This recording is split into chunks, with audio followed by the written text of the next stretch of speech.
I never thought I'd see the day when my own family would turn my love for them into something to laugh at. That night, as my mother's hand connected with my face and the sound echoed through the hall, I didn't feel anger, just clarity. My brother's clapping cut through the silence like a knife. In that moment, I realized everything I'd been pretending not to see for years was real. My name is Mia Thompson, and I was raised to be the peacekeeper. I was the one who smoothed things over, who apologized first, who stayed quiet to keep everyone happy. My mother, Evelyn, always had a soft spot for my brother, Chase. He was her pride and joy, the perfect son who could do no wrong. I, on the other hand, was the emotional one, the too sensitive daughter who was always told to toughen up. I tried to believe it didn't matter. I tried to believe love didn't need to be equal, that maybe I was just the kind of person who gave more than she got back. But that illusion started to fall apart the night of my mother's 60th birthday party. I had spent weeks planning it. Every detail, from the silver table runners to the floral arrangements, was chosen with care. I wanted it to be special, something she'd remember forever. The guests were her friends, business partners, old church members, around 100 people in total. Everyone was dressed beautifully, and the room sparkled with laughter and clinking glasses. When my mother took the microphone to thank everyone, I waited for her to say something about the work I'd put in. Instead, she went on about how wonderful Chase was, how successful, how much he'd done for her. She didn't mention me once. People looked at me with awkward smiles, as if waiting for her to correct herself, but she didn't. Trying to ease the tension, I made a small joke. Well, at least now we know who the favorite is. It was meant lightly. The crowd laughed, but my mother's expression froze. She stepped closer, eyes cold, and hissed, "How dare you embarrass me?" Before I could say another word, her hand came up and struck my cheek. For a second, I thought I'd imagined it. Then I heard the gasp from the crowd, the murmur of voices, and the sharp sound of my brother clapping. He stood there smirking, saying, "Finally, someone said what we were all thinking." People looked away, unsure of what to do. I didn't cry. I didn't shout. I just stood there, feeling every piece of affection I had for them crumble into dust. Then, without a word, I turned and walked out of the room. As I stepped into the cold night air, I knew one thing for certain. My family had humiliated me for the last time. Something inside me had changed, and I wasn't going to let them break me again. Growing up, I always knew my brother Chase was the favorite. It wasn't something anyone said out loud, but it was in everything my mother did. When Chase broke something, it was called an accident. When I made a mistake, it was carelessness. If he needed help, Mom dropped everything. If I asked for the same, she sighed and told me I needed to be independent. When we were kids, Chase got away with things that would have gotten me grounded for weeks. If he stayed out late, Mom said he was just being social. If I did the same, she called me irresponsible. She would beam when Chase brought home a report card with B's, but when I brought home A's, she said, "You could have done better." It didn't matter how hard I tried. In her eyes, he was always brighter, smarter, more deserving. Things only got worse as we got older. When college came around, my parents paid for Chase to attend a private university across the country. They called it an investment in his future. When it was my turn, Mom said they didn't have enough money left and that I should apply for scholarships. I worked 2 part-time jobs and took out loans to make it through. I didn't resent Chase back then. I told myself it wasn't his fault. I just wanted to make my mother proud, even if it meant doing it the hard way. After college, I built my own path. I became an event planner and worked long hours to grow my business. I sent my mom little gifts when I could, helped her decorate for holidays, and made sure she never spent her birthdays alone. I thought maybe one day she'd see that I wasn't trying to compete. I just wanted to be loved equally. But Mom had a way of turning even my kindness into something to criticize. If I sent her a thoughtful gift, she'd say, "You shouldn't waste money like this." If I missed a family dinner because of work, she'd accuse me of thinking I'm too good for them now. And when Chase bought her something small, she would show it off like it was gold. Every visit home was the same. Mom and Chase sitting together, laughing about something, while I sat there trying to join in. If I mentioned something about my job, Chase would cut me off with a joke, and Mom would laugh at his side comments. I told myself to let it go. Families aren't perfect, right? But deep down, I knew it wasn't just teasing. It was years of being dismissed, ignored, and quietly pushed aside. I never wanted money or praise, only respect. I wanted my mom to see me, to acknowledge that I'd built a life on my own without asking her for a single thing. But that night at her birthday party, standing in that crowded room, I realized respect was the one thing she'd never be willing to give. The night of my mother's birthday party started beautifully. The country club shimmered with warm lights. The tables were covered in soft gold linens, and every flower arrangement matched perfectly with the theme I had chosen. I wanted everything to be flawless for her. She had always cared about appearances, about how people saw our family, and I thought giving her a night like this would finally make her proud of me. I had handled everything, the booking, the catering, even the band. My mother didn't know it, but I had paid most of the expenses myself. I told the staff to send the invoices to my email, so she wouldn't see them. I wanted it to be my gift, something from the heart. The guests began arriving around 7. They were her friends from church, old co-workers, and a few neighbors she liked to impress. Chase, of course, showed up late, but was greeted like a celebrity. Mom's eyes lit up when she saw him. She hugged him tightly, fussed over his suit, and completely ignored the fact that I had been there since noon making sure everything ran smoothly. The evening went on nicely for a while. People laughed, took pictures, and complimented the decorations. Some even came up to me to say how beautiful everything looked, and for a few short moments, I felt proud. Maybe this time things would be different. Then the speeches started. My mother walked up to the stage, glowing with happiness. I stood near the back, smiling, waiting to hear her say something that might make all those hours of effort feel worth it. She began by thanking everyone for coming. Then she turned toward Chase and said, "I couldn't have asked for a better son. He's always been there for me, always supportive, always making me proud." The crowd applauded. She smiled at him lovingly, then moved on to thank her guests one by one. But she never said my name. Not once. The applause faded, and I stood there frozen, hoping maybe she had just forgotten and would remember at the end. She didn't. When she finished, she looked completely pleased, while I felt invisible. The silence inside me was heavy. I wanted to disappear, but instead, I tried to save the moment. When she returned to her table, I smiled and said playfully, "Well, I guess now everyone knows who did the decorations." It was lighthearted, a small joke to ease the tension. Some guests laughed politely, but my mother's face changed instantly. Her smile vanished and her eyes turned sharp. She stood up, walked over to me, and whispered harshly, "Why would you embarrass me like that?" I tried to explain it was just a joke, but before I could finish, she raised her hand and slapped me. The sound was so loud it echoed through the room. Everyone went quiet. For a second, all I could hear was my own heartbeat. Then I heard Chase's laugh. He started clapping, mocking, and saying, "Finally, someone said what we were all thinking." People looked shocked, whispering to each other, unsure what to do. I stood there frozen, the side of my face burning, my chest tight. I wanted to speak, but nothing came out. My mother turned away as if nothing had happened, and Chase just grinned. The air felt thick, and I realized the room that I had decorated with love was now filled with shame. I didn't wait for anyone to say anything.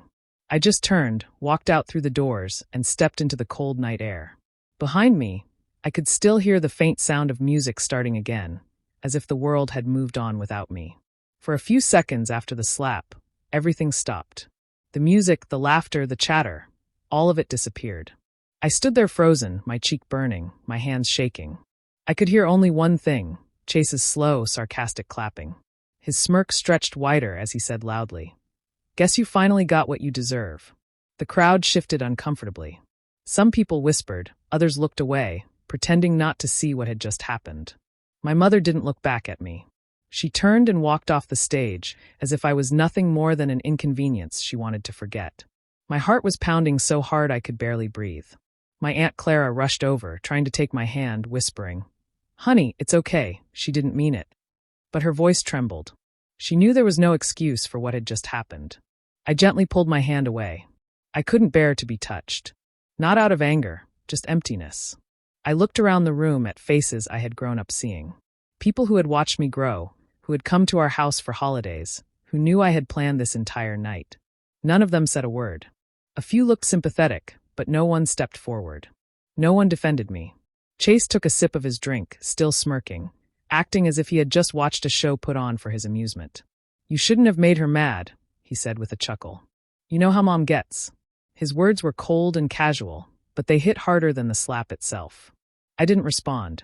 There was nothing left to say. I could feel tears burning behind my eyes, but I refused to let them fall in front of him. I turned toward the exit, each step heavier than the last. My heels clicked softly against the floor, the only sound in the room. I didn't look back. As I walked out, the air outside felt like freedom.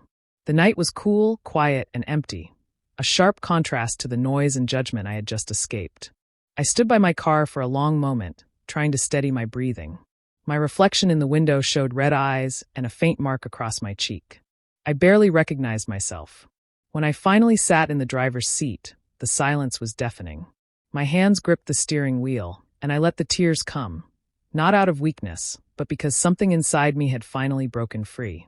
All the years of trying, of hoping for her approval, of pretending the favoritism didn't hurt, it all ended in that one moment. As I drove home, the lights of the city blurred through my tears. My phone buzzed once, a message from my aunt asking if I was okay. But I didn't reply. I didn't want comfort. I wanted peace. And for the first time, I knew exactly what I needed to do to get it. They thought they could humiliate me and walk away untouched. But they were wrong. That night didn't destroy me. It woke me up. As the highway stretched out before me, one thought played over and over in my mind. If they wanted to break me, they just gave me the perfect reason to fight back. The morning after the party, I woke up with a heavy feeling in my chest. My cheek was still sore, but the real pain was deeper, the kind that sits in your heart and doesn't let go. I stared at the ceiling for a long time, thinking about everything that had happened. Every word, every look, every time my mother had chosen Chase over me. Last night wasn't just a bad moment. It was years of disrespect coming to the surface. I made coffee, though I could barely taste it. My phone was full of messages, most from people who had been at the party pretending to check in, but really just wanting details. I ignored them all. I didn't want pity or gossip. I wanted answers. As I sat at my kitchen table, one thought came back to me, something from years ago, after my father passed away. He had always been fair, the kind of man who believed in doing what's right. Before he died, he told me he had set up a trust fund for both Chase and me. After his funeral, when I asked my mother about it, she said the market had crashed and there was nothing left. I believed her. I was too young and too lost in grief to question it. But now, after what she'd done, that memory came back with a new kind of clarity. My mother had lied about so many things. Maybe this was one of them. Without overthinking it, I picked up my phone and called Uncle Martin, my dad's older brother. He had been close to my father and served as the executor of the estate. When he answered, his voice was warm but cautious. "Mia, it's been a while. Are you all right?" I hesitated for a second before speaking. "Not really," I said softly. "Something happened last night. I think it's time we talked about Dad's estate." There was a pause on the other end. Then he sighed. "I was wondering when you'd ask about that," he said quietly. "I've had questions myself for years." I told him everything, about the party, about how Mom humiliated me, about Chase clapping while everyone watched. My voice shook, but Uncle Martin listened without interrupting. When I finished, there was a long silence. Finally, he said, "Mia, your father's trust fund wasn't supposed to disappear. He was careful with his finances. He made sure both of you were secure. If your mother told you it was gone, that's something we need to verify." Hearing that sent a chill down my spine. "You think she took it?" I asked quietly. "I don't know," he said, his tone firm. "But I can find out. I still have access to the old estate files. If something doesn't add up, we'll know soon enough." For the first time since the party, I felt a small spark of hope. Not the kind that comes from wishing things will get better, but the kind that comes from deciding to take control. Before we hung up, Uncle Martin said something that stuck with me. "Your father always said the truth has a way of coming out, no matter how long it's been buried." When I ended the call, I sat in silence, staring out the window. My mother had spent years making me feel small, powerless, and unworthy. But now, for the first time, I had something she didn't expect, the will to fight back quietly, smartly, and on my own terms. One phone call had started something she wouldn't see coming. A few days after the call, Uncle Martin phoned me back. His tone was serious, different from before. He asked if I could meet him at his office. The way he said it made my stomach twist. I drove there that same afternoon, my hands gripping the steering wheel the whole way. When I arrived, Martin had a stack of papers spread out across his desk. He didn't waste time. "Mia," he said quietly, "I found something, and it's bad." I sat down, trying to steady my breathing as he handed me the first set of documents. They were copies of financial statements from my father's trust, the one I was told didn't exist anymore. My name was right there, listed as a beneficiary, but next to it, in bold letters, it said inactive. I frowned. What does that mean? He looked me straight in the eye. It means someone filed paperwork declaring you no longer eligible to receive your share. And whoever did this used your social security number to make it look official. My heart dropped. I scanned through the pages, forged signatures, fake notary stamps, withdrawal slips. And every transaction led to one account. My mother's joint account with Chase. Over the years, they had taken out nearly $450,000 from the trust, money my father had set aside for my future. I sat there in silence, staring at the numbers. I didn't know whether to cry or scream. The betrayal hit me harder than that slap at the party. That had been public humiliation, but this was something colder, more deliberate. They hadn't just lied to me. They had stolen from me for years, using my own identity to do it. Martin pushed another document toward me, a copy of the forged signature they'd used to mark me as inactive. It was supposed to be mine. I looked at it and shook my head. That's not even close to my handwriting. I know, he said. I've already had it compared. It's clearly forged. And this isn't an accident, it's fraud. I leaned back in the chair, feeling a wave of numbness. So all those years, they just let me struggle, knowing I had this money? Martin nodded slowly. Your father's intention was for both of you to be secure. Evelyn and Chase took advantage of your trust. They made sure you never questioned it. I pressed my hands to my face, trying to hold back tears. Why would my own mother do this? Martin's voice was calm but heavy. Because she thought you'd never fight back. She counted on you staying quiet. That line stayed in my head long after I left his office. I drove home in silence, the folder of documents on the passenger seat beside me. Every page was a reminder of how far their greed had gone. When I got home, I spread the papers out on my dining table. My hands were shaking, but I started organizing them, dates, signatures, bank accounts. I wasn't doing it out of anger. I was doing it because I finally understood that letting this go would mean accepting the way they treated me forever. This wasn't about revenge anymore. It was about truth, about reclaiming what was mine and proving that no matter how quietly I had lived, I wasn't invisible. By the time I finished sorting everything, I felt a strange calm. The kind that comes when you've been hurt so deeply that fear doesn't control you anymore. They had taken my trust, my dignity, and my silence. But they had also handed me the evidence I needed to end their control over me, for good. A few days later, I decided to face them. I didn't call ahead, and I didn't warn anyone. I just drove to my mother's house with a folder full of documents in the passenger seat. My hands trembled a little on the steering wheel, but inside I felt calm. It wasn't anger guiding me anymore. It was truth. When I walked through the front door, the smell of coffee filled the air. My mother was sitting at the dining table, flipping through a magazine, and Chase was sprawled on the couch, scrolling through his phone. They looked up when they saw me. Evelyn raised an eyebrow, clearly surprised. Well, she said sharply, I was wondering how long it would take you to come to your senses. I assume you're here to apologize for the scene you caused at my party. I didn't answer. I set the folder down on the table and took a seat across from her. Chase chuckled under his breath. Wow, you're really going for the dramatic entrance, huh? He said. I opened the folder slowly and began laying out the papers one by one, bank statements, trust records, and notarized documents. Actually, I said quietly, I'm here to talk about Dad's trust. My mother's hand froze mid-turn of the magazine. What are you talking about? The one you said was gone, I replied. The one you and Chase have been taking money from for years. For the first time in my life, my mother didn't have a quick response. Her face shifted, confusion, then irritation, then something like fear. Chase sat up straighter. What kind of nonsense is this? He said. I slid one document toward him. A record showing multiple transfers into his personal account. This nonsense, I said. Evelyn reached for the papers, her voice rising. You have no idea what you're talking about. Those are private family matters. No, I said, my tone steady. They're legal matters. And I've already talked to people who know exactly what's going on. She glared at me. Who? Uncle Martin, I said. He's the one who found the forged documents. And I also spoke with the family accountant. They both confirmed everything. The color drained from her face. Chase stood up quickly, his voice sharp. You're lying. You're just trying to make us look bad. I reached into my purse, took out my phone, and pressed play. Uncle Martin's voice filled the room, calm, clear, and firm. He explained every detail, the forged signatures, the withdrawals, the fake notary stamps.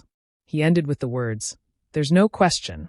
Evelyn and Chase used her identity to access her inheritance." When the message ended, the silence was thick. My mother's hands were gripping the edge of the table. Chase looked pale, his earlier smugness gone. I stood up slowly. "I'm not here to argue. I'm here to let you know that this ends now. The lawyer has copies of everything. You'll be hearing from him soon." Evelyn's voice cracked for the first time. "You wouldn't dare. We're family." I met her eyes. "You stopped being family the moment you stole from me." Chase muttered something under his breath, but it didn't matter. I gathered the papers, slid them back into the folder, and walked toward the door. Before I stepped outside, I turned back once.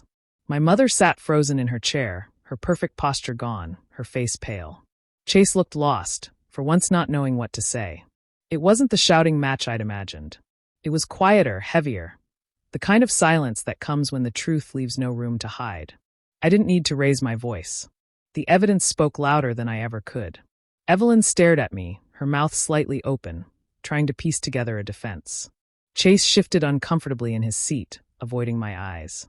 I could see it in their faces, the shock, the fear, the realization that their secret was finally exposed. For years, they had treated me like I was small, helpless, easy to manipulate. But not anymore. I looked straight at them and said quietly, "You took everything that was meant for me. But I'm done being your victim." My voice didn't shake. It came out calm, steady, almost too calm. Evelyn's face twisted in anger. "You ungrateful girl," she spat. "After everything I've done for you, this is how you repay me?" I almost laughed. "What you've done for me?" I said. "You mean the lies? The years of pretending there was nothing left from Dad's trust while you and Chase spent my share." She slammed her hand on the table. "Watch your tone, Mia. I can still cut you off from what's left of this family." That made me smile, not out of humor but out of exhaustion. "There's nothing left to cut off," I said softly.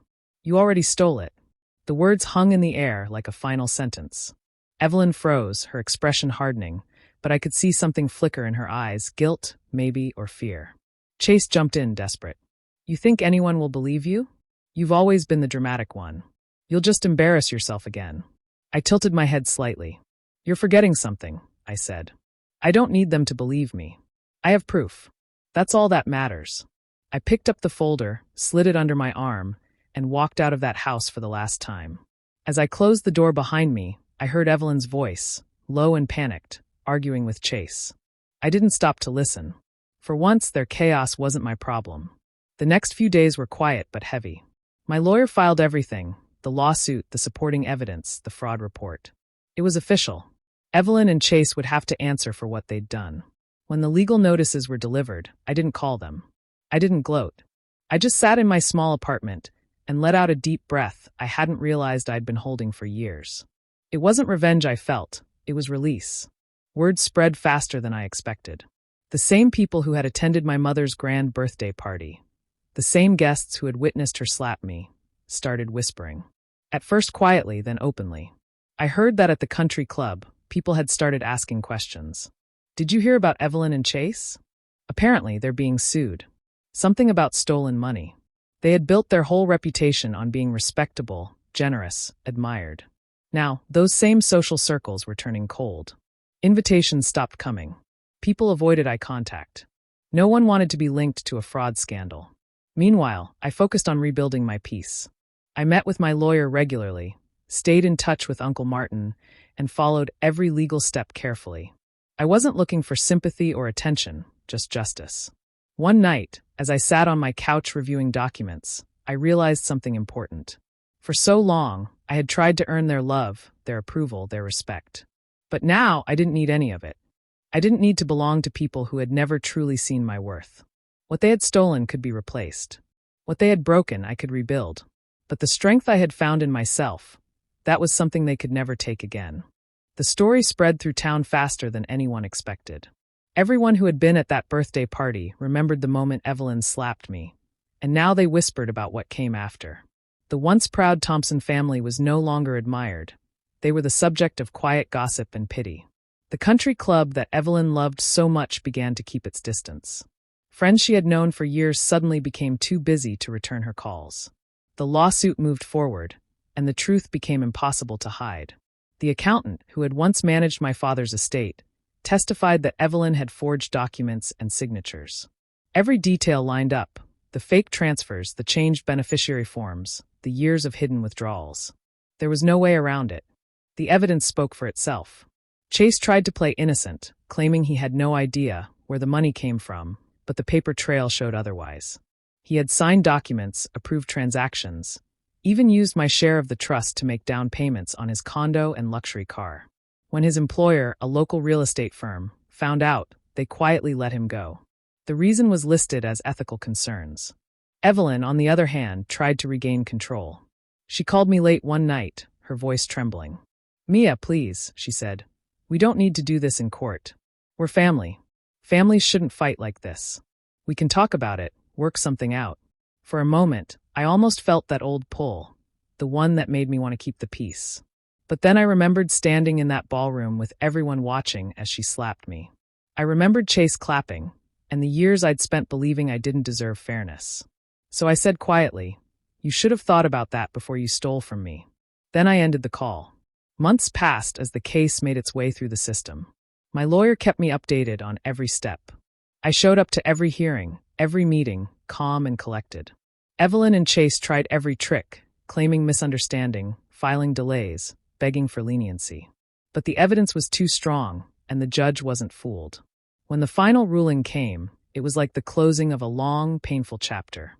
The court ordered Evelyn and Chase to repay the entire amount of my inheritance, every cent of the $450,000, plus additional damages for fraud and emotional distress. Their accounts were frozen, their assets under review. Chase lost everything first. His car was repossessed, his condo foreclosed. Evelyn had to sell parts of her property just to begin paying what she owed. The woman who had once bragged about her perfect life now avoided everyone. I didn't celebrate, not really. I didn't feel triumphant or vengeful. What I felt was peace, a deep, quiet peace that had been missing for years. The same people who had seen me humiliated now saw me walk away with dignity. They finally understood that silence doesn't mean weakness. Sometimes it's the calm before justice. When the dust settled, I didn't look back. I moved forward, carrying with me the lesson that sometimes standing up for yourself means walking away completely. I had lost a family, yes, but in return, I had found myself. It was a bright, calm morning when I stood outside my new home. The air was cool, the neighborhood quiet, the sky wide and open. The house wasn't grand or fancy, but it was mine, bought with my restored inheritance and a sense of peace I had never known before. I looked at it for a long time, not with pride, but with relief. For the first time in my life, I felt free. The months since the case had ended were quiet ones. I left Oregon for a smaller town a few hours away, where nobody knew my name or my story. I started my own small event planning business again, this time on my terms. I chose my clients carefully, surrounded myself with calm people, and rebuilt my confidence piece by piece. Sometimes at night, I would think back to that evening at the country club. The shock on everyone's faces, Chase's cruel laughter, my mother's cold eyes. But the memory didn't sting the way it used to. It was just a reminder of how far I had come.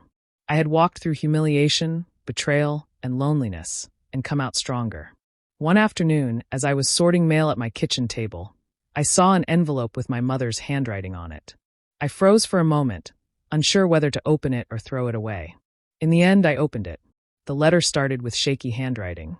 "Mia, I know you probably don't want to hear from me, but I need to say this."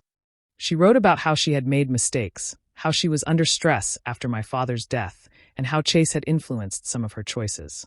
She apologized, not deeply, but enough to show she was trying.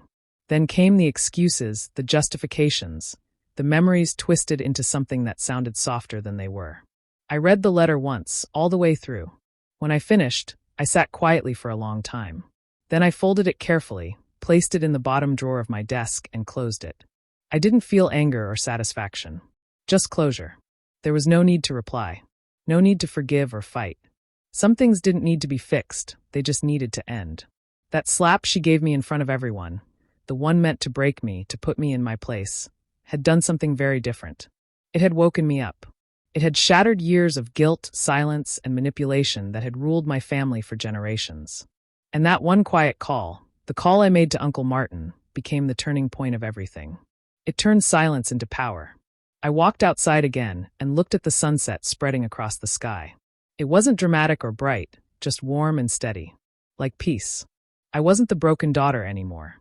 I wasn't the family's shadow or the forgotten one. I was simply Mia, standing on my own, with nothing left to prove and everything ahead of me.